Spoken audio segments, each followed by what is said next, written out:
In this morning's Business Insight, we talk a lot and hear a lot about finding and keeping a job. What about taking that next step in your career?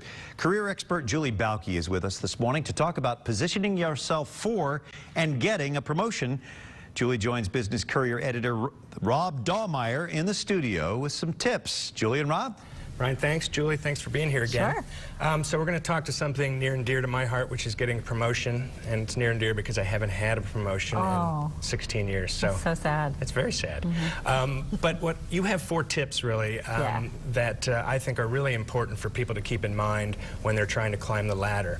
We've actually got some graphics we can show. But the first one, you talk about making sure promotion is even really what you want. Yeah. Before you go for something, you need to figure out what exactly you're looking for. Sometimes people say, I really want a promotion, I really need a promotion, but what they're really saying is, I'm bored, I need something new and different to do, I'm not being paid enough, and they just lump it all under promotion. So really understand what it is you're looking for before you go knock on the boss's door and bang on the desk and say, promote me. So what is it that's going to make you happy?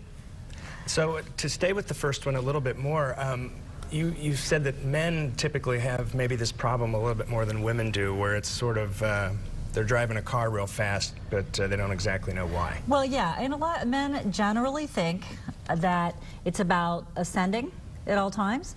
But when you think more broadly, sometimes it's not necessarily about the next rung on the ladder. It's about expanding your skills and your knowledge and your expertise, maybe in a lateral way, to better prepare you for that next move. And sometimes we get to a rung on the ladder and we realize we're really pretty happy there. And instead of going for the next thing, we found the place that we are going to be happiest and most successful, but we want to round out or fill in our toolkit so we're more valuable, more broadly capable. When you talk about rounding out, talk about advisors, or the importance of having people that you can go to help. Yeah, you hear the term mentor, advisor, board of advisors, there's a lot of them, and I don't think you should just have just one, because not everybody is able to advise you equally on everything that you need. And so when you have those people around you who understand what your goals are and what your objectives are in your career and what's important to you, then they have a context in which to advise you. So that group may change and should change, frankly, as you move through your career. Because your goals, your goals change, your interests change, and so the right mentoring group around you should change as well. The third one is, I think, really great because it's something I see a lot when I'm talking to people that work for me, is the idea of having a business case for getting a promotion, which is something I can just tell you that just rarely happens, at least in my world. Yeah. A lot of times people think, well, I've been in this job for 3 years. Therefore, I deserve more of something.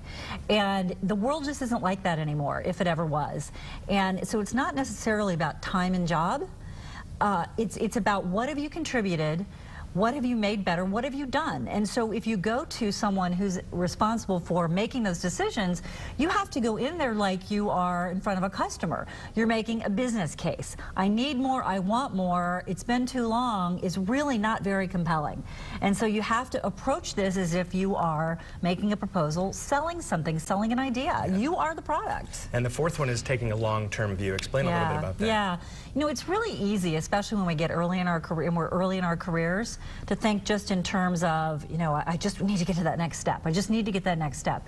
It is so valuable to step back and say, what is 5 years from now going to look like for me? How old will my kids be? Might I have kids all of a sudden? Is it 10 years or 15 years? What is your long-term view? And for each of it's different. And then when you start and figure out what does happiness look like for you, or what it might look like for you in 5 to 10 years, then you can easily back up and figure out what do you need to get there. So sometimes it's not about getting that promotion today. It's about what is the longer-term view of your career and how might you create a path to get there.